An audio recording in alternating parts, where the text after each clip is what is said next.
Bonjour, on se retrouve aujourd'hui à Strasbourg, au Parlement européen, pour commenter avec vous, Bernard Monod, l'actualité économique. Et le sujet qui domine l'actualité depuis la semaine dernière, les Panama Papers à propos de paradis fiscaux et des personnes qui s'y cachent. Alors Bernard Monod, expliquez-nous, c'est quoi les Panama Papers? C'est encore un scandale lié en général aux multinationales. Et le but, si vous voulez, c'est de créer des mécanismes d'évasion fiscale pour éviter de payer l'impôt société dans les pays où ils font des affaires. Alors, est-ce que sur l'évasion fiscale, vous pouvez nous donner un exemple concret d'un montage tel que ça se passe? Oui, alors vous avez, grosso modo, vous avez une grande entreprise internationale qui normalement doit payer 33% en France, par exemple, ou dans un autre pays de l'Union européenne, et qui ne veut pas, bien entendu, payer ses impôts sociétés. Donc à partir de là, il crée une espèce de structure, une filiale, qu'il appellera comme il voudra, X, Unlimited, etc. Et, surtout pas son nom, en tout cas. Voilà. Et deuxièmement, cette filiale sera localisée dans un paradis fiscal pour effectivement faire une société écran. Alors là, ce pays, ce paradis fiscal, c'est le Panama. C'est cela. Et donc les gens doivent savoir que derrière toutes ces sociétés, il y a aussi des personnes qui agissent en nom propre. Et donc le scandale ce nouveau scandale, après l'affaire des LuxLeaks il y a 18 mois, eh bien c'est celui des Panama Papers, c'est-à-dire que des documents qui sont divulgués au grand public. Des documents qui finalement mettent le vrai nom en face du faux, c'est ça? En réalité, c'est ça. C'est ça. Et tout le monde le sait. Alors vous, en tant que député européen, vous suivez particulièrement l'évasion fiscale. C'est un de vos sujets de prédilection. Oui, effectivement, moi je suis membre de la commission taxe qui a été créée tout spécialement lors du scandale des LuxLeaks, déjà qui se passait au Luxembourg, avec ce que j'appelle le pape de l'évasion fiscale en Europe. Alors comment ça, le pape de l'évasion fiscale? Vous parlez de qui là? Écoutez, tout simplement, c'est le président actuel de la Commission européenne, M. Jean-Claude Juncker, qui a été Premier ministre, puis préalablement ministre des Finances pendant 25 ans, et qui a autorisé ce type de pratique, voire même encouragé ce qu'on appelle les rescrits fiscaux, qui sont des accords entre les multinationales et le Luxembourg en particulier, pour payer moins d'impôts qu'il paierait dans l'État où il fait des affaires. Le scandale du Panama aujourd'hui, c'est une redite de ce qu'était le scandale du Luxembourg Exactement. Il y a un an en arrière. Exactement. Alors, il a reconnu qu'il était fautif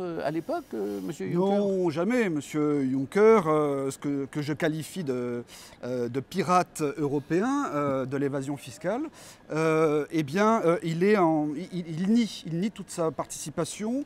Donc c'est le naïf incompétent, c'est-à-dire qu'il a été Premier ministre et ministre des Finances, mais il ne savait pas ce qui se passait dans ses services administratifs, etc. C'est bien entendu que ce n'est pas sérieux. C'est pour ça que je parle bien de piraterie moderne, au détriment, bien entendu, de tous ses partenaires européens. Donc il y a une espèce de cynisme de le retrouver aujourd'hui président de la Commission européenne. Alors, vous, les députés du Front National, dans ce cadre-là, vous êtes montés à l'offensive? Et oui, parce que nous sommes un peu comme Robin des Bois, c'est-à-dire qu'on va récupérer l'argent là où il a été volé pour le restituer au peuple. Et donc, si vous voulez, nous avions en novembre 2014, quand ce scandale a explosé, été comme les Verts en faveur d'une commission d'enquête. Oui, je me souviens très bien. Or, elle a été transformée en commission administrative spéciale sur le scandale, et bien entendu qui n'a aucun pouvoir d'investigation et surtout de sanction. Le but poursuivi était d'amoindrir les capacités de cette commission. C'est cela. Voilà. Et bien entendu, on a vu en face de nous l'UMP, le PS européen, qui ont bien entendu protégé leur président de la Commission européenne. Pour vous, à cette époque, les masques sont tombés?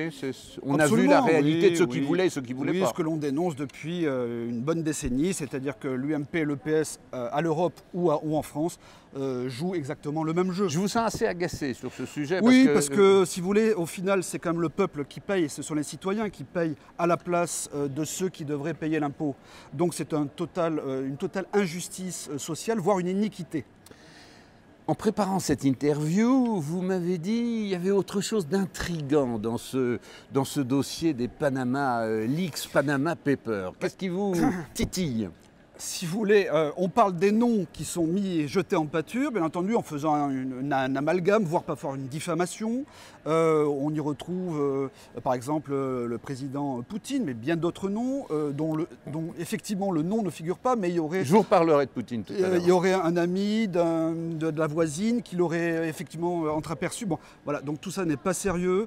Il y a d'autres personnalités, bien entendu, mais... qui sont les absents? Tous les noms qui ne sont pas prononcés, c'est ça qui est intéressant. Or, aujourd'hui, les médias cachent encore aujourd'hui les noms de ces personnalités. Alors, les grands absents, vous me l'avez dit, c'est les groupes américains, c'est la finance américaine. C'est ça. Comme par hasard, elle n'existe pas dans cette affaire. Il est assez curieux qu'on ne retrouve aucun nom de grandes entreprises, de fonds de pension, de banques de Wall Street, voire de milliardaires américains qui ne figurent pas sur cette liste. Vous l'expliquez comment? C'est quand même curieux. Vous l'expliquez? Moi, ce que je considère, c'est que nous sommes dans une espèce de grande manœuvre de guerre économique et que, bien entendu, ça participe, si vous voulez, de la déstabilisation de ce qui se passe en Europe, de ce qui se passe partout ailleurs dans le monde, pour garder la primauté américaine partout dans le monde, au niveau de la globalisation mondiale. C'est intéressant de dire qui sont ceux qui financent le consortium. On retrouve qui? Et c'est des noms que le grand public connaît. Oui, tout à fait. On y retrouve des sociétés, des fondations d'ailleurs, comme Kellogg's, comme Carnegie, comme Rockefeller, comme également M. Soros, le spéculateur international. Voilà, la fondation Ford. Qui finance donc voilà. la fameuse officine journalistique qu'on appelle le Consortium international des journalistes d'investigation, qui, comme par hasard, rentre dans un programme américain qui s'appelle le USAID. Qui est carrément d'ailleurs financé par le gouvernement. Absolument. Là. Carrément, d'accord, ok. Alors on comprend mieux pourquoi les médias américains et les Américains se sont protégés eux-mêmes dans cette affaire.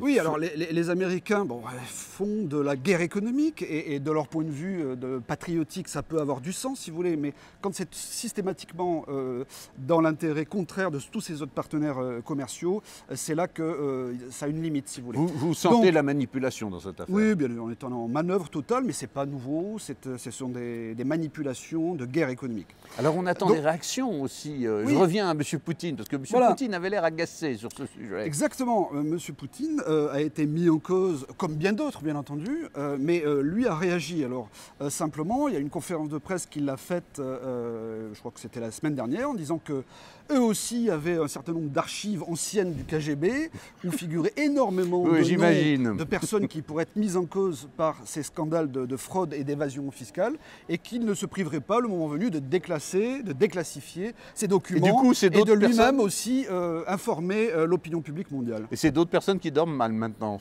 Ah, il y en a certains sous la couette, effectivement, qui doivent s'inquiéter, oui. Alors, c'est les peuples qui sont les victimes au final de cette évasion fiscale. Qui paye? Il y a quand même bien, on voit qui profite, mais il y a donc des perdants. Les faibles payent pour les puissants qui ont la possibilité de s'organiser, de faire des montages pour justement faire cette évasion fiscale. Donc aujourd'hui, ce sont l'ensemble des citoyens européens et en France, les petites entreprises moyennes ainsi que les particuliers qui payent l'impôt à la place. C'est la double peine fiscale. Absolument. Ils payent déjà leur impôt. Exactement. Et en plus ils payent pour les fraudeurs. C'est pour ça que leur pouvoir d'achat est en chute libre et qu'ils s'aperçoivent que tout doucement, c'est une espèce de paupérisation de l'économie. L'ordre de grandeur pour la France de cette évasion fiscale, on peut la chiffrer. Alors, elle est inconnue, mais on peut quand même l'estimer. Alors en France, la Commission des finances de l'Assemblée nationale ainsi que la Cour des comptes estiment entre 15 et 17 milliards d'euros par an, depuis plusieurs années, qui se sont échappés des recettes fiscales, donc un manque à gagner de 15 à 17 milliards dans les déficits annuels. Donc faisons le cumul depuis plusieurs années, ça fait une somme très importante. Très importante. On va continuer de suivre dans les semaines qui viennent avec vous, Bernard Monod, les développements de ce feuilleton et les découvertes. On va maintenant passer à un certain nombre de brèves de l'actualité économique. Une brève qui est tout de suite liée d'ailleurs à ce scandale des Panama Leaks, c'est M. Cameron qui se trouve en difficulté en Angleterre. Et oui, M. Cameron, joue, à force de jouer avec le feu, finit par se brûler, puisque lui-même est impliqué dans l'affaire justement précédente de Panama Leaks, puisqu'on parle d'un compte qu'il aurait hérité de son père et puis maintenant qui vient l'éclabousser.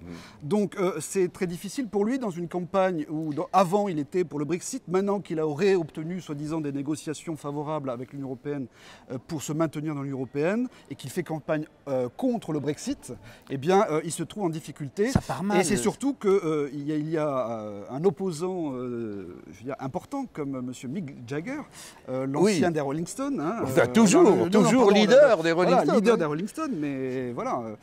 Et qui effectivement a pris parti pour le Brexit. Donc ça sent pas bon pour lui. Oui, la campagne se déroule mal alors que Cameron voyait quand même les choses. Il pensait pouvoir emmener son opinion publique et là, ça se complique chaque semaine une nouvelle mauvaise. Quand on joue avec le feu. Dans les prévisions également, il y a cette semaine les prévisions du FMI sur l'économie mondiale et là, les prévisions ne sont pas bonnes à plusieurs niveaux. Oui, alors le FMI a toujours deux manières de communiquer. Hein. Un coup, ça va bien, on fait des prévisions, et puis après, il se révise. C'est classique, tous les ans, ils nous font le même coup. Mais il est à constater, on peut constater, si vous voulez, que la conjoncture de toute manière n'est pas bonne. Ça, c'est vrai. Ils le disent, les risques financiers sont en augmentation très importante sur tous les marchés. Et les prévisions de croissance sont de plus en plus médiocres. Donc, pour la zone euro ? Alors, pour la zone euro, il y a un cas particulier, c'est que malgré vous savez, le programme de création monétaire fait par la Banque Centrale Européenne, malgré ça, ça se passe très mal en zone euro. La reprise, on ne la voit pas. Et pour la France ? Pour la France, c'est encore pire, bien entendu, puisque la zone euro est la pire de l'ensemble des zones mondiales en matière de croissance économique, et la France est la pire de la zone euro. Vous voyez, donc c'est pas bon pour nous. À propos de la position de la France, vient de sortir également une autre statistique précisant la hiérarchie des pays en PIB, mais ramené au pouvoir d'achat réel de chaque pays. Et alors là, ce classement, il est aussi meurtrier. C'est ça, il y a deux manières de calculer le rang des puissances économiques dans le monde. C'est d'une part par rapport à son PIB réel, PIB brut, et d'autre part du PIB rapporté à la parité de pouvoir d'achat. Et donc là, dans le premier, on est classé sixième, c'est-à-dire qu'on est passé l'année dernière derrière le Royaume-Uni, comme par hasard, qui n'a pas l'euro. Et deuxièmement, on est passé en 9e position avec l'Inde, le Brésil devant nous et bien entendu le Royaume-Uni aussi. Donc là aussi, c'est la dégringolade au niveau de la France. Dépassé par la Russie, je crois aussi. Hein. La Russie, l'Inde et le Brésil qui nous ont dépassés en réalité de pouvoir d'achat. Pas extraordinaire comme statistique pour nous. Beaucoup d'agitation en Allemagne en ce moment, avec des tensions. M. Schäuble est très remonté. Alors, qu'est-ce qu'il énerve ? Oui, avec l'Allemagne, c'est toujours l'Europe à la Schlag. C'est-à-dire que toute l'Europe devrait être dans la même situation que leur modèle social. Bon. Non, ce qui apparaît, si vous voulez, c'est que c'est sur la Grèce déjà. Monsieur Schäuble ne veut pas faire de cadeau à la Grèce sur le montant de sa dette à rembourser. Le FMI, Madame Lagarde, il faut leur faire un chèque. Serait en quelque sorte favorable, mais les montants ne sont pas non plus gigantesques. Mais d'un autre côté, Monsieur Schäuble est intraitable et c'est cela. Donc c'est ce que vous disiez, l'Europe à la Schlag. D'accord. Alors il n'est pas content non plus sur les taux d'intérêt de la BCE, qui vient de les abaisser à nouveau. Et alors là, il devient le porte-parole des épargnants. C'est ça. Donc la BCE a baissé ses taux le mois dernier à 0, ce qui ne s'est jamais vu quand même, il faut le préciser. Moi, ce qui m'inquiète, si vous voulez, c'est qu'on est en train de rentrer dans une phase de taux d'intérêt négatif. Et bien entendu, les rendements sont à la baisse, mais tôt ou tard, à ce rythme-là, les rendements vont peut-être passer en négatif. Et là, M. Schäuble encore est inquiet dans l'intérêt des épargnants allemands. Dans la culture allemande, il se met en porte-à-faux, voire même en contradiction avec Madame la chancelière Merkel. C'est important pour les épargnants. En Allemagne, il y a une culture de l'épargne. Il y a même une phobie de l'inflation. Voilà, c'est ça. Entre parenthèses, nous avons un chômage aussi important parce que l'inflation est beaucoup trop basse aujourd'hui. On en termine avec l'Allemagne, une proposition d'emploi à 1 euro. Alors j'ai lu ça dans la presse. Alors vous m'avez dit non, c'est pas si nouveau que ça, ces emplois à 1 euro quand même. Oui, déjà, c'est de démontrer le modèle social que voudrait nous imposer l'Allemagne à l'ensemble des 18 autres pays de la zone euro. Donc ça devrait déjà interpeller l'ensemble des citoyens européens, Oui. et en particulier français. Bon.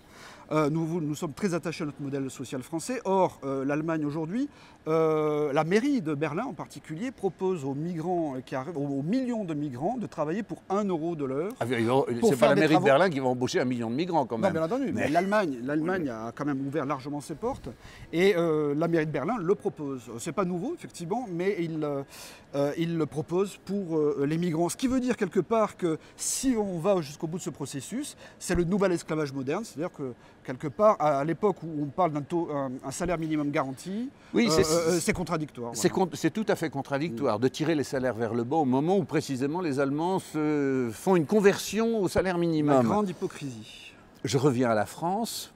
Ah, la Canard France. enchaîné d'hier. On apprend une nouvelle assez surprenante. La moitié du parc éolien français tournerait dans le vide car il ne serait pas raccordé au réseau EDF. Alors ça semble un gag. Oui, alors le pire, c'est que l'Union européenne, encore elle, menace, pointe du doigt notre société stratégique française de l'énergie, c'est EDF, qui ne serait pas de bonne volonté dans la mise en place de ce processus d'éoliennes avec le raccordement à leur réseau. Des investissements considérables. Et il nous menace EDF d'une amende. Bon. Donc voilà où la situation dans laquelle nous sommes. Nous ne sommes plus maîtres chez nous, y compris dans la matière énergétique. On va suivre les révélations du célèbre palmipède. Il y aura certainement des développements. Le canard enchaîné. Le canard enchaîné, tout à fait. Enfin, on termine avec une note d'espoir. En France, il y a quand même une bonne nouvelle. Alors on va terminer là-dessus. C'est quoi la bonne nouvelle? La bonne nouvelle, c'est que nous avons Valorec, qui est une entreprise spécialisée dans la métallurgie, sous-traitant des sociétés pétrolières, Oui, c'est notamment, qui a connu quelques difficultés à cause de la baisse notamment du prix du pétrole, qui s'est répercutée sur leur activité directe. Et on ferme des puits aujourd'hui. Oui, c'est ça, exactement. Voilà. Et à partir de là, si vous voulez, sa valorisation a fortement chuté, décru. Et à partir de là, si vous voulez, ils se sont retrouvés en difficulté et voire opéables, ou en tout cas sur un raid boursier Pouvait être une cible. C'était effectivement un risque assez important. Et là, pour une fois, et j'aurais aimé que ça se passe dans le cas du dossier Alstom en 2014, c'est-à-dire que la Banque publique d'investissement française est intervenue, ainsi qu'un consortium aussi, je crois, de japonais qui sont intervenus, Nippon Steel, voilà, c'est ça. Qui se sont agrégés, syndiqués pour venir en secours au capital de Valorec. Donc c'est un acte de patriotisme économique que nous défendons, vous le savez. Donc, c'est pour y compris avec des alliés, ce qu'on ne sait pas. Exactement, il peut y avoir des désaccords avec des coopérations internationales pour le faire. Et donc nous saluons cette recapitalisation parce que pour une fois, cette fois-ci, le gouvernement a fait du patriotisme économique. Une recapitalisation importante puisque c'est 1 milliard de francs qui est en jeu. Exactement. Dans cette recapitalisation. Ouais. Bon, eh ben on va garder cette bonne nouvelle pour la fin. On se retrouve le mois prochain à Bruxelles pour continuer de commenter avec Bernard Monod l'actualité économique. Merci.